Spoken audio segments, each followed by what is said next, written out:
All right, Thursday the 9th. Good morning. We got the stream live for you here. Discord, YouTube, Patreon, you know the deal. Post your comments, post your questions, anything you got in the comment section in YouTube, Discord, the Top Guns chat channel, or in Patreon under the video.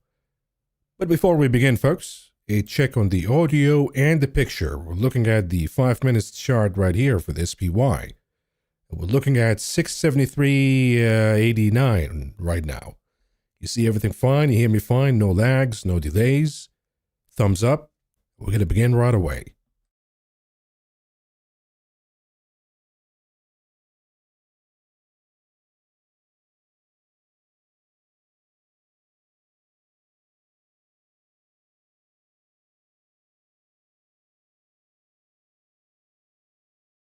Okay, thank you everybody for the feedback. Let's begin here with the SPY because it looks to me as a really tight tape, I should say.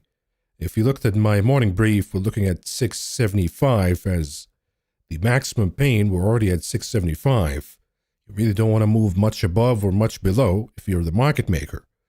But with a tape like this, there's of course the possibility of an inverse gamma or an actual gamma if the volume accelerates for whatever reason. So this is what we're going to look at right here. So you have, let's look at the stacked, looking at the calls, the expiration date today. And right off the gate, you look at the OI change. They're adding some calls overnight, but they also closed some of the money. So that shows a little bit of hesitancy in pumping the tape higher or chasing the rally that we got yesterday. On the other hand, in the put side, we see a little bit of more decisiveness and confidence that, hey, this might pull back. So we see some puts here added overnight from 75 all the way down to 670 and a little bit after that. So we know that the puts have a little bit of an advantage from the OI change alone. Now we'll look at the volume. We have high volume at 75 and 74 all the way to 73 in the puts. So we might push the tape down to 73 to the downside. Now, when we look at the open interest, 670 has the highest open interest, but there is no bridge. You see that the volume here is tapering off. There's a gap between 73 and then the next number here at 670, 52,000 contracts. So they need to buy the 72 and the 71 contracts to bridge the gap and push the tape down to 670. That's going to be the inverse gamma situation today. Now, if you look at the calls side, of course, you have some volume, but it's a little bit as competitive, but less than the puts. But if you look at the open interest, you really need to bridge the gap from 676, where we see the highest volume right here, all the way to the highest open interest, which is 680. Right now, there's a gap that needs to be bridged. So this is what the market maker is waiting for. They're parking the tape right here. You got to park the tape at 675. That's highest number. When you begin to see high numbers of calls in the open interest, that's when if you dip below, you begin to see high numbers of open interest in the puts. So it's your interest, I should say, in the market maker's eyes, is to stay at 675 until the feedback by the traders shows you the direction one way or the other. If they buy puts, you go with the traders and you push it down to 670.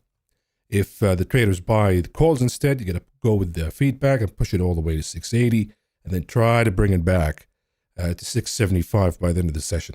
That's the plan. That's the name of the game from a mechanical perspective today.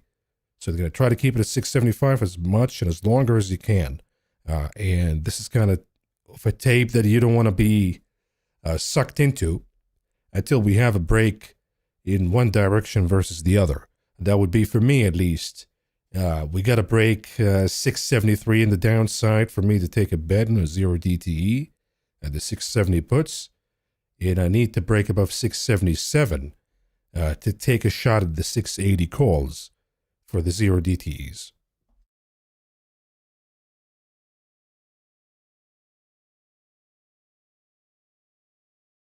Okay, with that out of the way, let's look at some of the indicators. So the TLT is heading down. That means that interest rates are moving back up. So the bond market did a full reversal, folks, as we speak right now, to the ceasefire agreement. So if you look at the 2-year, for example, but this is going to be reflective of the 10 and above. But we're still beginning to move higher again, back toward 4%. So the problem is not alleviated. We're not out of the woods quite yet.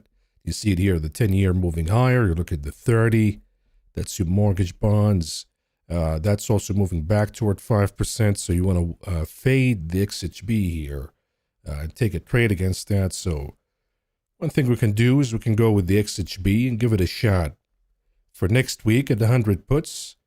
Right now, the volume is not pretty good, to be honest with you. If we a little to 24th, not going to find quite a bit of volume, so we have to wait for the volume to show up. But I'm eyeing the 100. I think a fair price for the 100 would be $1.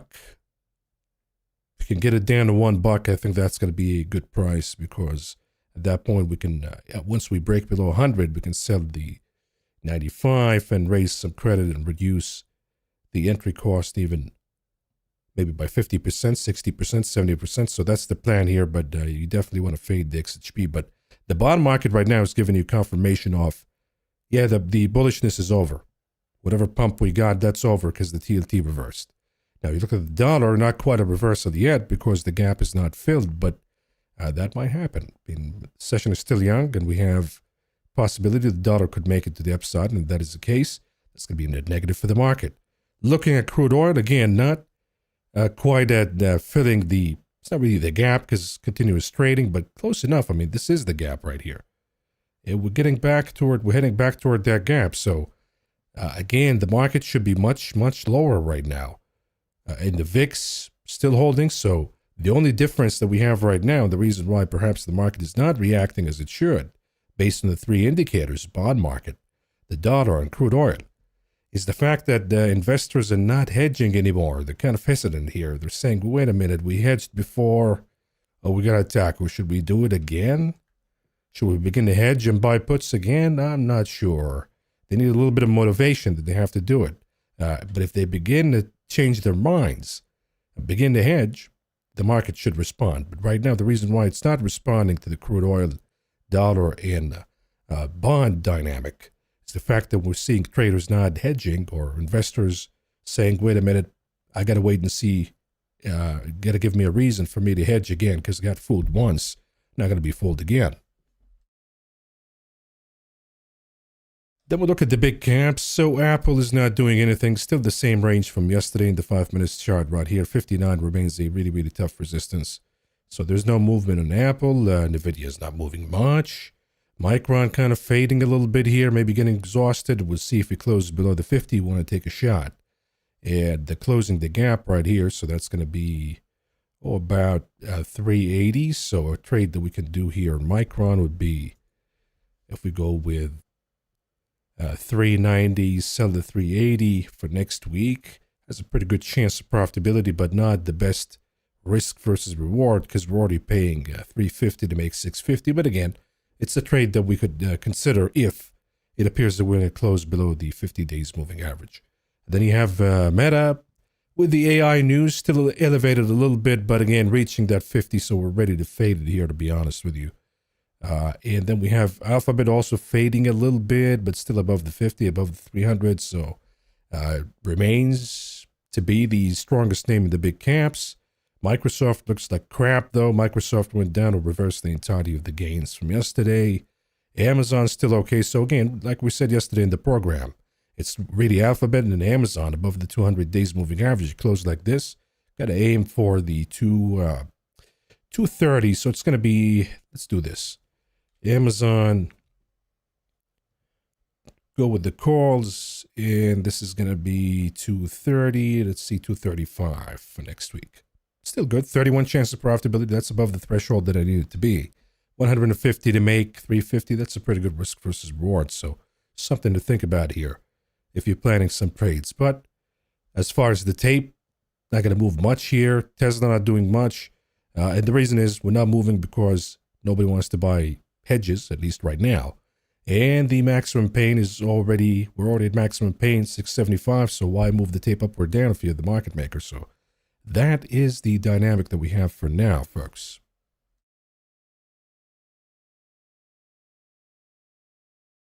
Okay, then let's do the market movers with movers to the downside. Software looks awful, folks. I mean, it just looks like shit. Look at this. IGV.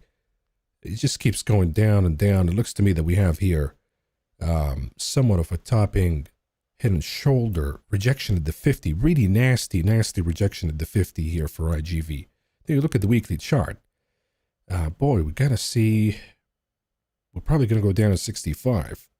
So more pain to come here in software. Therefore, Zscaler down 8%. Palantir continues to collapse right now. So losing the trend line, and as we said, below 150, you probably want to short it. And right now, retesting the lows right here. That's going to be around 125. You break 125, got to look for the next support, and that's going to come down closer to 105. So Palantir goes down. Even cybersecurity not looking pretty good. Snowflake not looking pretty. Okta, all of them looking like shit. Team Carvana coming back down. So again, you see that the market is already reversing. That's a warning sign that a lot of the pumps that we've seen yesterday are already reversing, but we're not seeing it at the index level yet because we have Meta, we have Google. Those are pumping and didn't reverse. The reason behind that is honestly is the VIX. They're not hedging, and that's the reason why we see it. But the theme today is software continues to go down, and the reason is we have a lot of problems with private credit. So today was Carlyle. With 15 billion, or 15%, excuse me, the redemptions, 15%, that's a lot. So we're looking at all of these private credit right now across the board, BlackRock, Blackstone, all of them reaching around 20% and above in the redemptions. That's a huge warning sign for the economy and for this market, but specifically software because of the exposure with the private credit.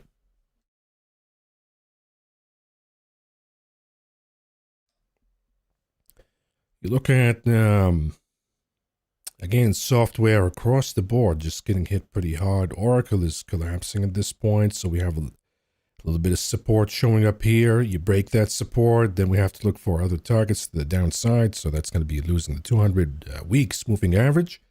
And that means revisiting the lows right here. The lows, I got it at 131, so could be more declines to come for Oracle and the airliners. Look at this now. Reversing the entirety of the gain. So pay attention to these things here because the market is saying that we should be fading the rip in the market as we see The market kind of reversing the entirety of the pump from the ceasefire. In some of these names, you see it in Carnival, not to the same extent that we see in some airliners. Full closure of the gap, but still rejection and a lot of doubt that this ceasefire is going to hold, and we should be buying airlines and shorting oil. The market is saying, nope, I disagree. I think we should be buying the dip in oil. We should be fading the rip in the cruises and the airlines and the market all in all.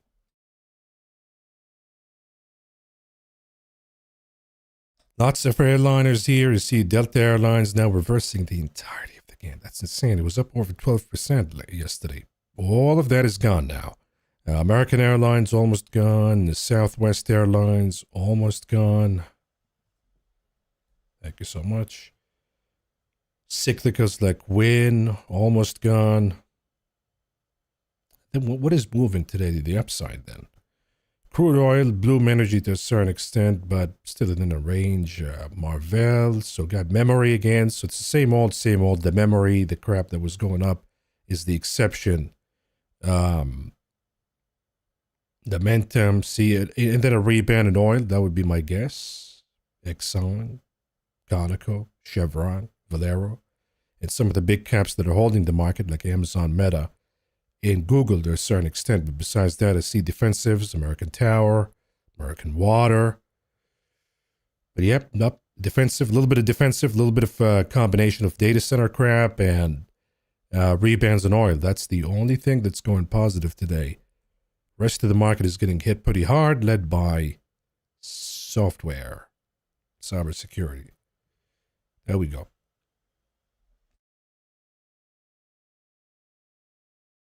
So the next thing I want to do is look at the unusual activities and see if we have something worth following. We're looking at the live flows, high premiums, shorter expiration dates out of the money, volume above the open interest, and let's see. Got GLD buying gold calls here, 44, 440 rather, 45. Right now the price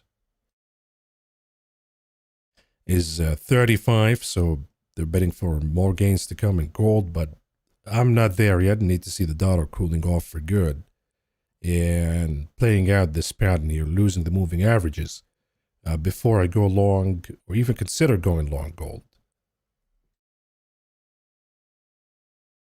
EEM is really interesting because it's another bet against the dollar. So here they're buying pretty much close to the money. So somebody's trying to open a position in EEM, the emerging markets. I'm not seeing it, to be honest with you. I think you should be fading this rip.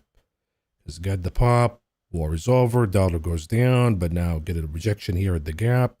Retest the 50. If there's no rebound, even if there is, could be back at closing the gap. So I am not sure if we want to chase this here.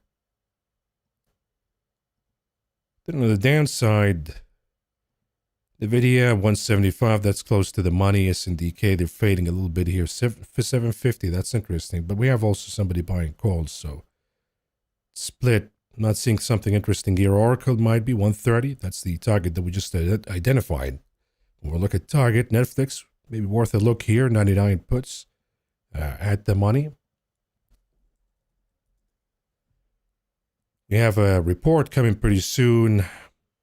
Maybe you can run all the way to the 200, but that's it. I honestly doubt it. I think we're just going to consolidate before this report comes out. So, and because of the report, the premiums are going to be up for the options. So it's really not worth doing anything here, but possibility for Netflix to stall at a shoulder head, a shoulder pattern later on. But for now, I don't think there's anything interesting. TLT goes down, Dixie up, crude up, but the VIX is not responding, so the market is still holding. That's the story of the day, folks.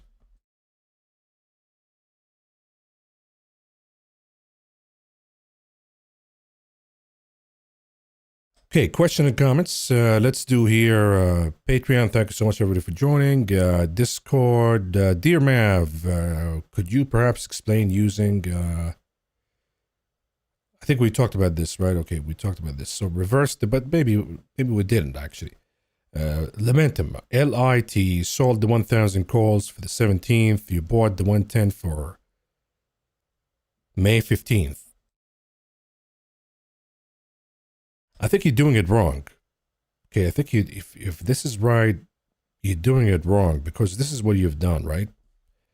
Look at Lumentum here. And you sold the 1,000 for the expiration date is 17th. Still got a credit on this. And you bought the 110 for May 15th. This is a bullish bet here. It's not a bearish bet. Or the 1100, I should say. There we go. 1100. So you're long a position basically in Lumentum, and you're saying that it's not going to get to 1,000 before the 17th. But it will be probably 1,100 and above by May 15th. So I want to be long the 1,100, but I want to sell the 1,000 to finance that leg. Finance meaning reducing the cost because it's insane right now. So you use the 1,000. So you're net long, you're bullish Lumentum.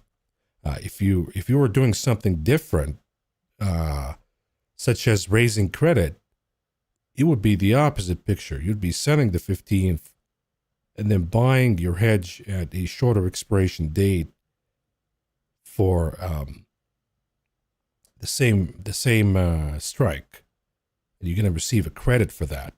That's a bearish bet because you're betting that we're not going to make it above 1,000 by May 15th. But if we do it in the short term at least, I got a hedge at the 1,000 right here for the expiration date is 17th. You can move that up, of course, however you want to get an insurance policy. But the idea behind a reverse calendar spread is you're selling a strike, expecting the price to be below, much below, by the expiration date. But in case the momentum is still way too hot, you buy the same strike for a shorter expiration date. Net, you receive credit for the trade. That's called a reverse calendar spread. What we've done, though, is more of a bullish trade, not a bearish one. So unless that was the intention behind the trade, you probably want to look at it again. Anyways, we look at the SPY, nothing moving. Qs, nothing moving. Good morning, everybody. And I'm patiently waiting to open a short position in CAR. It is in a short squeeze, monitoring the volume, borrower shares. I don't know why traders are fixated on this. Just because something went up too much doesn't mean it's going to be a good short, right? Because for all you know, you get a squeeze, and then it just consolidates after that. It doesn't really drop. I mean, what you're betting on is going to see the reversal of this move in an inverse V shape. That's usually not the case. I mean, look at this squeeze that lasted a long time. You kept shorting, you got killed. And at the end of the day, once you shorted and you got it right, because of this consolidation right here, implied volatility actually kept going down and down and down. What you paid here for the puts was expecting a V-shaped drop, an inverse V. That didn't happen. So even though the price is down, your put options are losing money. So it's a situation where I say, is it really worth it to even be concentrated in a ticker like this? It's a short squeeze. The short interest was over 30%. So again, this is manufactured. They get some information and they find the setup pretty good for a squeeze. They initiate a squeeze like this. Insiders make money, but anybody who's trying to chase a little too late, they get hit. Anybody who wants to be cute and reverse the signal or playing a top could also, at least 9 out of 10 will get killed in this trade. So it's not really worth it. And if you look at CAR, look at some of these puts right here.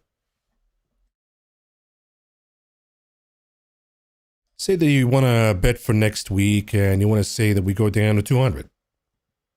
A big reversal. Let's go to 200. You're still paying 500 plus for a chance of profit of 11%, and a break even is 28%. Now watch what happens. Watch what happens right here. So you need the drop to happen fast to make money.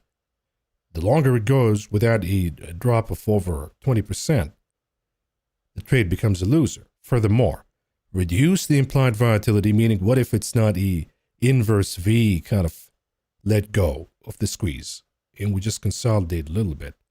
Then the implied volatility goes down and watch what happens to your profitability right here.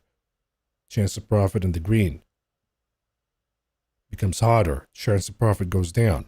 Implied volatility reduction means that you overpaid for the options. So we don't want to do that. It's just I don't see the point of being fixated in the sticker right here.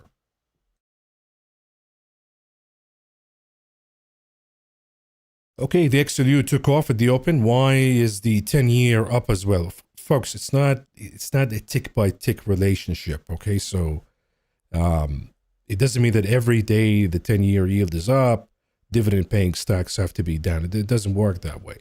But when you break above or you have a certain trend that is going on, so if you break above a certain level, and that level would be, for me at least, 4.5, or you see a consistent rally like this, yeah, then they suffer, but they don't respond to the tick by tick, right? You're within the same range right here.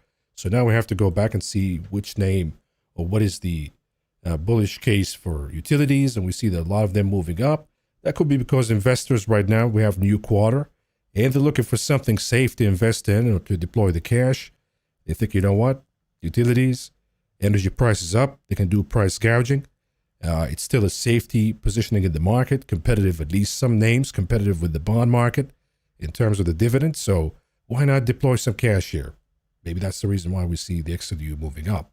But for now, I mean, you have a pattern of higher lows, higher highs. Got to trust it.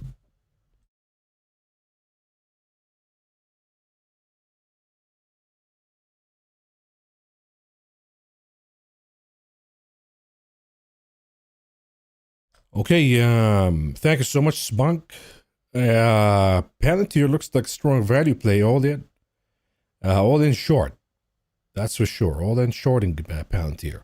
Thoughts on SNDK selling covered calls? Yeah, but we have to be really careful here because we're even closing into 1,000 right now. So I'm beginning to worry about the 1,000 that I sold. But Micron reversed. I mean, this name is the only one that's not reversing here. It appears to me that some of the traders or investors just going with the same old, with no regards really to the fact that Micron, which is a better company than SNDK, reversed the entirety of the gains from earnings, down 30%. We're also seeing SNDK doing the same when that report came out, down about 30%. Now they're coming back up because they don't have any other idea. So they're going back to SNDK. But there's a lot more that needs to happen before we begin shorting again. Right now, I would say selling the 1,000 is okay, but there's still a lot of risk if this momentum continues, because if you look at the options market activities, it looks to me that the bull's running out of ideas.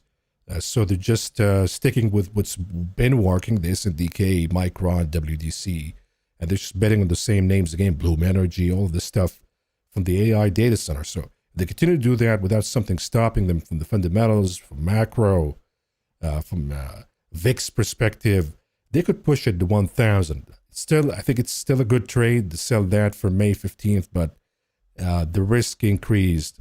I would say used to be maybe 60, 70% in the bag that we get the credit. Now it's more 50-50.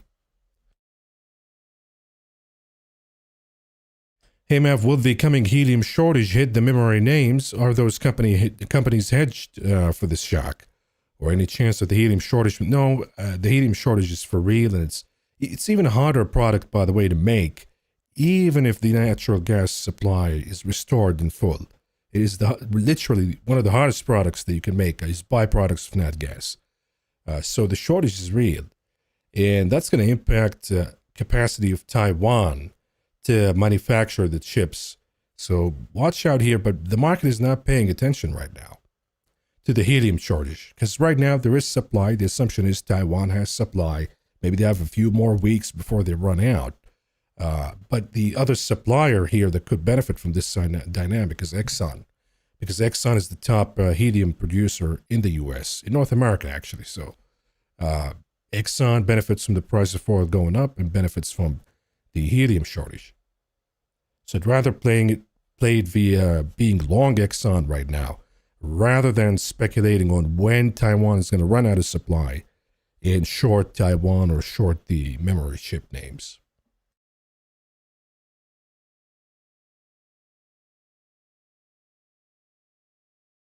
Okay, looks, how about we do this one here? What do you think about the VIX calls 1 to 3 weeks DTE? look, I'm just being honest with you, folks. I haven't posted any VIX trade, and I think it's a scam, right? The VIX, either you're gonna nail the timing exactly right, or any drop here kills your calls. Because when you, let's say, clean this up, we have momentum to the upside right here, right? And then VIX right now, after a pop, let's say, moving from 15, 14, moving all the way to 23. Then market participants begin to notice and say, you know what? Oh, the market might go down. I need exposure now. And they begin to chase. They buy VIX calls at 30, for example, 30 calls. It looks pretty good for a day or two. Then we get a reversal and a consolidation, and boom, the trade is dead right away. Even though the price might go back to 30, but now you're lost because you overpaid. So you have to really perfect the entry and the exit when you're trading the VIX via options. This is just a tough game. I don't think you can nail it. You have to rely on a lot of luck. So if I'm going to short, if I'm betting on higher volatility, and more downside to come in the market, I'm just going to stick to index puts or puts on the individual names, some of the highest weighted names. So I'm going to look at NVIDIA, Apple, the usual suspects, and see the weaker charts and just pick some puts on them.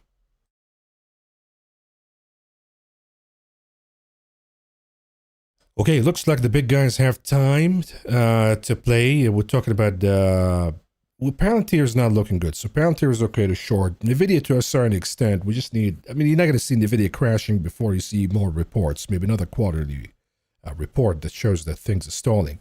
Carvana is looking weak again. It sold Micron, SNDK, Lumentum. That's what's working out right now. So they're running out of ideas. And the only idea they got is just keep pumping the same stuff for now, regardless of the valuation, regardless if it makes sense or not, because that's the only game we know.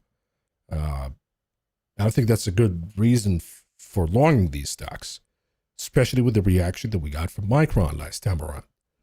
Anyhow, but for now, it's working out for them, so that's what they're doing. And as shorts, we have to be tough here and just continue to sell these covered calls and hope that we keep raising the margin requirements so we're not hit with a margin call.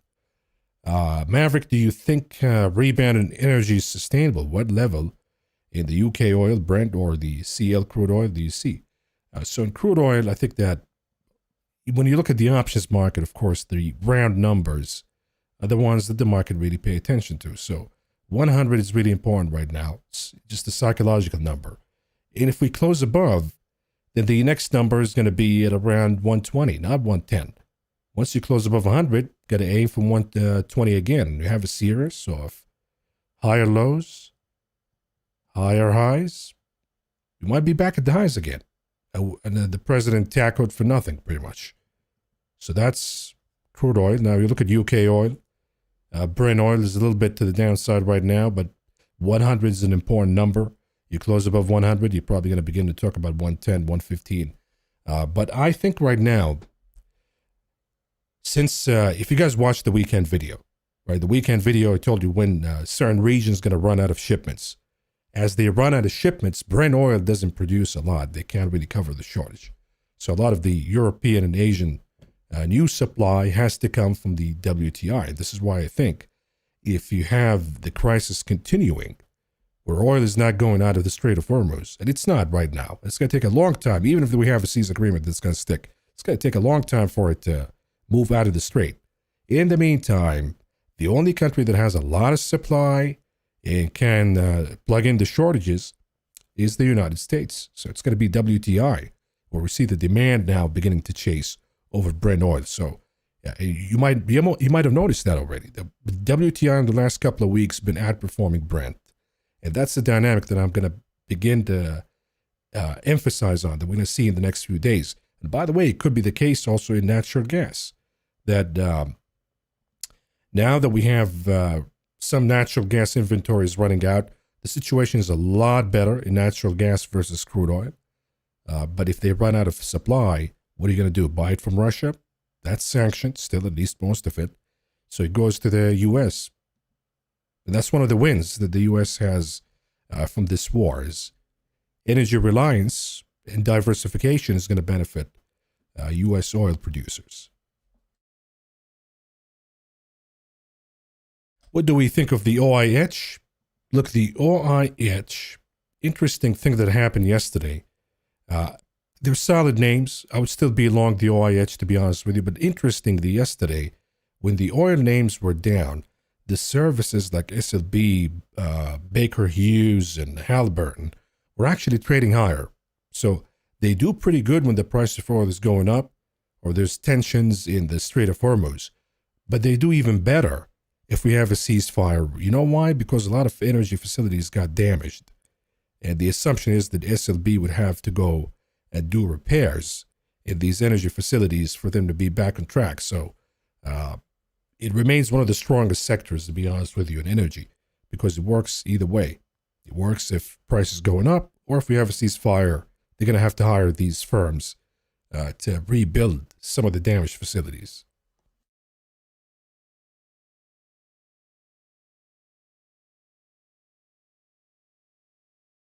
Okay, Mav, what software are you using for the options? This is OptionStrat.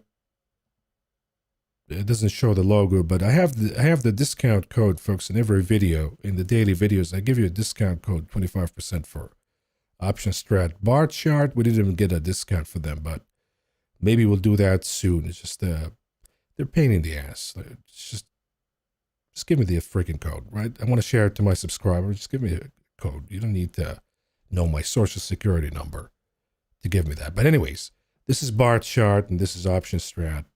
This is Finviz. So I'm using the platforms that are available to retail investors, not using anything fancy here that is not accessible to the public.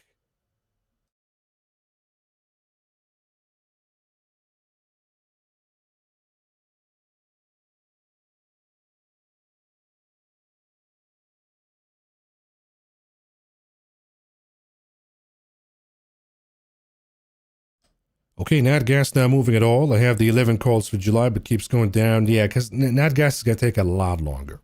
Going to take a lot longer than oil before you see that appreciation. And the problem with natural gas is you have the summer season, right? So seasonally, the demand is expected to be low. See, if this crisis happened in the winter season, you would have seen natural gas acting more aggressively than crude oil. But because of the seasonality, the traders are going to be really, really careful not to jump in or suck trades into natural gas without having concrete evidence. So I would say it's going to be frustrating buying natural gas. You probably want to switch to oil, crude oil, or you want to stick to continuing to hold natural gas producer stocks, because that's a long-term investment. If it goes down a little bit, you buy more, you keep building a position for later on. But as far as trading the commodity itself, well, that's going to be, it's already been frustrating. It's going to be even more frustrating. Mav, yesterday you stated that you sell the 1,000 call for SNDK to cover for the 800 calls. You're referring to using the gains of the 1,000. Yes. That's if you need to, but if you're okay with shorting at 800, then you don't need to do that. You just need to sell the 1,000. That's going to be the next leg that you're going to short at. So right now, I still have both. I didn't close anything. Of course, the risk is when the price is in the money. So if you sold the 800 and SNDK is trading at 800 above, it could be exercised for you. So the person that you sold the contract to might exercise it, and now you're going to have to short either way. So it requires management. If you're not okay with shorting at 800, then you have to do a change of plans. And the only plan that you can do right now looks something like this. So you have SNDK. Let's say that you sold the 800 calls right here. Right, so it's going to cost you $6,000 to buy it back. Now, the way to finance it, so you're going to have to buy the 800. The way to finance it is you're going to have to sell something for a longer expiration date in higher strikes. And that's going to give you some proceeds that you can use to buy. So it's going to cost you a lot less to buy it back at the 800.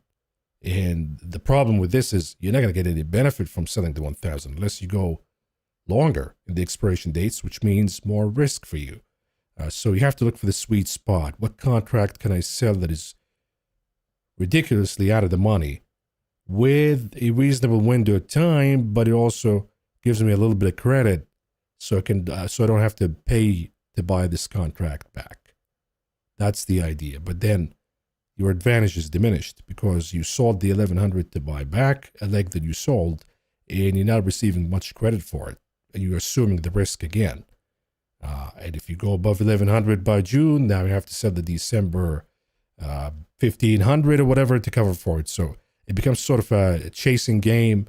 So you have to be careful with that. That if you sell anything, you have to be at least ready to short at that price. And with a name like SNDK, you sell the 800, now you're obligated for 100 shares at least. So we're talking about $80,000.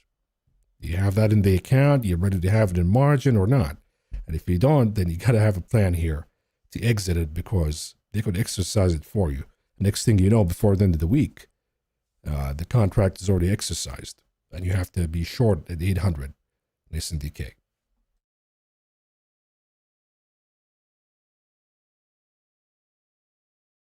Okay, what about Nokia? Do you want to enter long via shares? Yeah, if I do it, it has to be shares because I can sell the call options on it, right? If I buy it, the implied volatility is still way too high, and I can raise some cash as a buffer, right? If my entry is, for example, a little bit too, if it's a little bit, let's say, too late in the rally, right? So I buy shares and then I would sell, let's say, a call at 10 for next week, getting $10. So I'm spending 10 to buy the shares, getting 10 back per share. So your entry cost is zero pretty much. You're not paying anything for the trade. And look, if we trade above 10 at some point after 17th, okay, then you have a confirmation. If we trade below, at least you haven't spent anything for the trade. And your loss is just going to be whatever price difference you get into from the price that you got into. So let's say that Nokia trades at 9, your loss is going to be, didn't cost you anything, so it's going to be just the difference from the entry right here to whatever price it trades at. So I think that buying via shares is the best way. If you want to buy via calls, that's fine too. I mean, they're expensive, relatively speaking, because you're spending the same as you would have had you bought shares, but that's okay too. It's really up to you. But for me, if I was to do it, I would do it via buying shares. Okay, there's zero chance wheat hits 24 by next week. Let's take a look.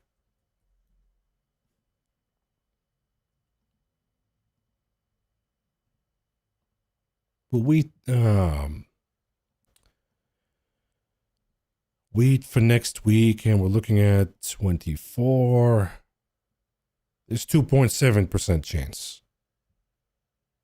So that's probably not going to work out. And you guys have to be careful, right? If a name is not traded widely in the options market, you don't want to trade it via options. You want to buy shares because you buy shares, you have protection, you can buy more. You're not really pressed for time. But when you buy any options in a ticker that doesn't trade widely in the options market, every time you're out of the money, there is no bid, there is no ask, so you can't even sell the contract. So you have to buy at the money or in the money when you trade names like this. And even with that, you could still lose money even if the direction if the price goes in your desired direction. You could still lose money. So just keep that in mind.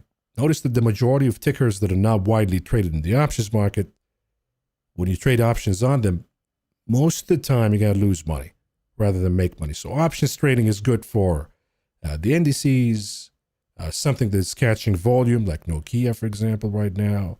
It's good for NVIDIA, good for Micron, Meta, the popular names, but not something that not widely traded, such as wheat. Hey, Mav, do you see Mosaic as an Iran play for a recession play or both? It's both, really. It's not a recession play. It's more of like an energy/nat gas squeeze, which we haven't seen yet. Haven't really moved during the conflict, but got punished just as well. And there's a reason behind that, right? Fertilizer prices are up, which is supposed to be good for a name like Mosaic. But there's also fear of legislation because it's easy to use these companies as piñatas, political piñatas, to say, oh, we're on the side of farmers. Please don't hate us. We politicians, we got you into this war and this mess. But we're going to attack the fertilizer companies for price gouging and call them names and stuff just to appear that we're on your side, which is bullshit at the end of the day. And these companies, if you begin to introduce legislations that prevent them from passing the increased cost that they have to deal with from the crisis down to the farmers, then they have no incentive to really sell. But the market assumes that this political pressure is going to stick and it's going to cause lower margins for Mosaic because their cost goes up, but they can't pass it down to the farmers. I disagree. I think in the long term, as we've seen with Medicaid, lots of tough talk. When push comes to shove, they have to buckle up and just do whatever the insurance companies wanted and give them better pricing. The same thing is going to happen with the fertilizer companies.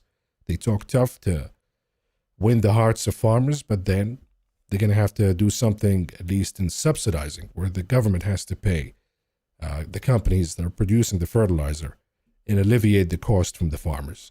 So either way, I'm going to stick with it. I think every time we bought it at these levels right here, it worked out. And I see these drops right here at these levels as opportunities to buy because got rebounds every single time. And I think this is not going to be an exception.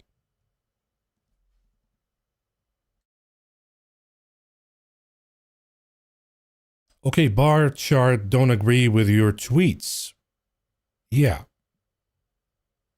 I mean, they have a bunch of kids running the show over there in bar chart, and I don't trust that, right? So I don't want to do business with immature people, if you may. It's a good platform. I like them, but that little bit of immaturity kind of makes me concerned because you got to remember when you're making business with somebody, you're sharing your private information, all that stuff. So I don't know if I trust them with that. Anyways, good morning, Mav. I got the Qs 417, 575, 575. So 565, 575, I'm assuming you have the puts. You bought 75, you sold 65. That's close to the money, so that has to be kept. It has a realistic chance of working out next week. And then you have the 417, 640, 650. That's not going to happen. I'm assuming, again, you're buying the 650, 640. That's going to require us going down to the lows. Maybe if this crisis continues and it gets worse, sure. But right now, it appears to me that they're trying really, really hard to restrain themselves and get it to work out. We have a meeting Friday in Pakistan, so at least you're not going to even be close for that trade to be in the winnable range until Monday. Say the talks Friday goes bad, then Monday will open down big. So that one doesn't have a realistic chance of working out. So we'll keep one. Got to cancel the other. Going to keep the 75-65, but cancel the 50-40. That's way out of the money right now. Okay, do you want to follow the trade from the unusual trades for 56 million and want to take 660 puts for? Yeah, I mean, that's at least that leg is okay. The other leg, I'm not sure about. The 585, that's maybe. If we break 660, we can talk about it. But right now, I would take the 660 leg. I think that's fine, but I would not go as far as the 585. So do we know why Nokia has popped? Should we go long? I think it has some benefit from the data center expansion, but it's mostly traders speculating that it's going to catch more contracts. And for all you know, I mean, it could be the case. So I would not, at least from a mechanical perspective, it looks strong to me, and it could be squeezed even more. If we look at the short interest for Nokia, let me check right here. It's not actually shorted, it's 1% short. But it's a cheap stock, at least from an entry perspective, so it's easier to cause these pumps in. Again, if you want to buy some shares, that's fine. Set a stop loss, though. Mine would be, if I buy right now, would be about 880. So if I buy right now, if we go below 880, I'll be out of the trade. But it's worth speculating. If you don't have any exposure to the data center theme and you want something right now, it could be something that you want to think about. Okay, Mav, you're thinking about starting a position in Holland. You think this is a Q3, Q4 mover or shorter term? Debating how I should build the position. Well, right now, I mean, look, right now it has momentum because of the war. And that momentum so far gave us, I mean, since the war began right here, this momentum gave us about 30% worth of gains. So maybe you're a little bit too late for the short-term thesis. In the long-term thesis, though, you're still early because a lot of recovery could happen here in Alden. And I see it, to be honest with you, back at 40 at some point. And the reason behind that is, even if the war stops, the depletion of ammunition, that already happened. So we need to replenish the military. And now they're looking for a $200 billion budget, 1.5 trillion for next year. Who do you think is going to produce the raw materials for the ammunitions? It's companies like Alden, companies like Dow. So in the long term, it's a bullish thesis because there is demand. This demand is reliable from the government. So I would say you begin to build a position right now, maybe a quarter of the position that you need to, and little by little you continue to add all the way to Q3 of this year.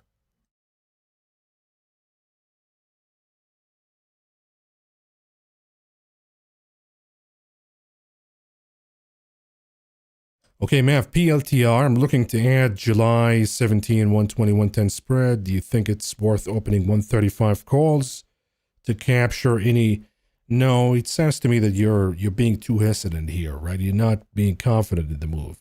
But if you're hesitant right now, then it means that you probably shouldn't enter the trade, right? Maybe you should let the rebound or whatever oversold conditions that you see right now. Maybe you need to see that washing out. Let it play out first and then enter the put trade. But if you enter both, you might end up losing in both. And there's no point of doing that. So I would say let the oversold conditions wash out. Maybe it gets you a rebound to 135. You get a better entry in the puts that you want. The other problem I got with the trade is you have a $10 delta, right? So you're buying the 120, selling the 110 for all the way to July. Is it really worth it for $10? Because you're going to have to hold the trade all the way for a long time. If you're going to do a $10 delta, I would say you go to May. I would not go to July. If you go to July, I got to go with the 120 and then maybe sell the 80 and keep a wider gap. Then it's worth it to hold it all the way to July. But for a $10 delta, March is as far as I would go. Because one thing that could happen is you actually go down, right? You get a little bit of a rebound, then you go down. By May, right, you go down to 110, but then get a rebound after that. And by the time you hit July, the trade that was winning right here is now a loser. So we don't want to be in that situation. We want to, if you're going to open a delta of 5 for $10, got to stick to 4 weeks till the expiration. That's the sweet spot. If you have more than that, like buying the 120, selling the 100 or the 90, okay, you have a bigger gap, and you may extend the expiration date and go with June or July.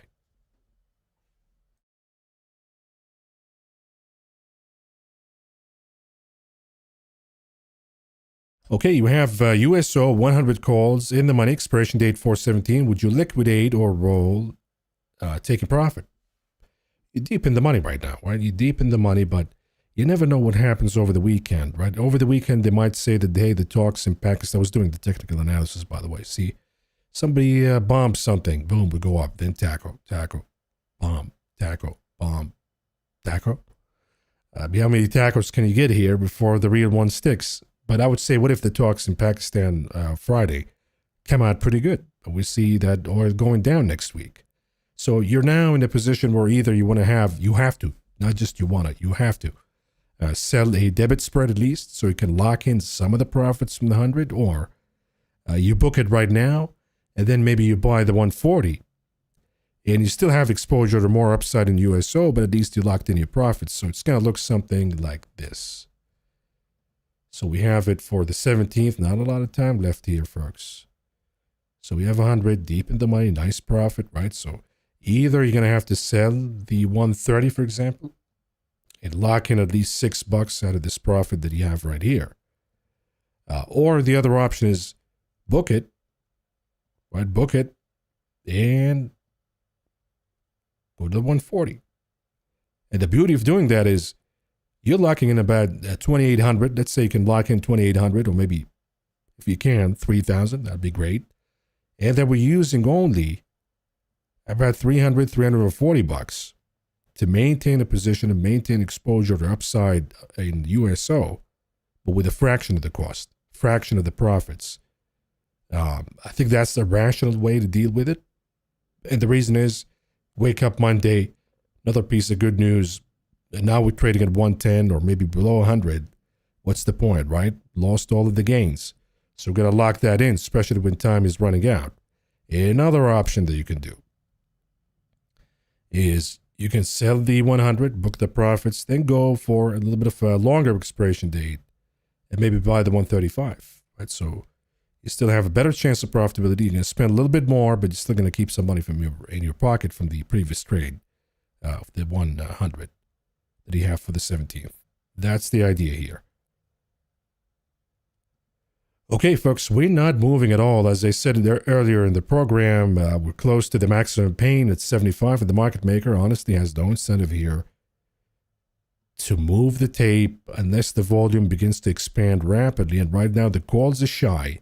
They got to 76, but then we have a gap, a massive drop here of 50% to 77. So that's, market maker has no incentive to push the tape higher. As far as the puts, okay, we have better volume here. It takes us down to 74, 73, but then there's a big drop after 73. So right now, there's no incentive for the market maker to move us here, folks. So there's nothing that we can add to this conversation.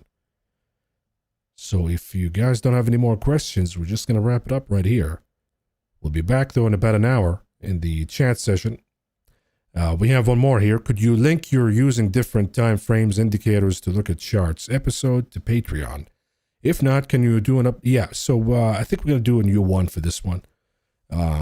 Using recent examples, because it needs an update. I looked at the video, the same video that I have on YouTube. It's good, but maybe we need fresh examples. So this is a top requested video, so we have to do it. And I'd rather do it from scratch again.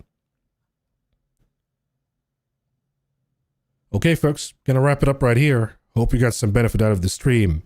Gonna see you again and talk to you in about an hour in the Discord chat session. So we'll see you then, folks. Good luck. Take care.